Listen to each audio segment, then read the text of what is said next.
এই ভিডিওটা দেখেছেন নিশ্চয়ই, যেন সাক্ষাৎ জগন্নাথ। কেউ বলছেন তার চোখ জগন্নাথ দেবের মতো, আবার অনেকে বলছেন বাচ্চাটির মুখশ্রীতেই রয়েছে জগন্নাথ দেবের মায়া। কিন্তু একদল মানুষ আবার দাবি করছেন এমন বড় বড় চোখ মুখের আকৃতি ডাউন সিনড্রোমের নাকি কারণ হতে পারে। যদিও গুগল জেমিনির দেওয়া তথ্য অনুযায়ী ডাউন সিনড্রোমের চোখের আকৃতি সাধারণত বড় হয় না।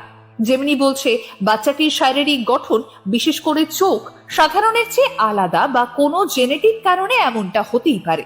তবে কোনো রকম ডাক্তারি পরীক্ষা ছাড়া একে নিশ্চিতভাবে কোনো রোগ বা নির্দিষ্ট কোনো সিনড্রোম তা বলা উচিত নয়। তবে হ্যাঁ, বাচ্চাটির মধ্যে হয়তো সত্যি ঐশ্বরিক ক্ষমতা রয়েছে। অনেকেই আবার লক্ষ্য করছেন বাচ্চাটির মধ্যে জগন্নাথ দেবের প্রতিরূপ।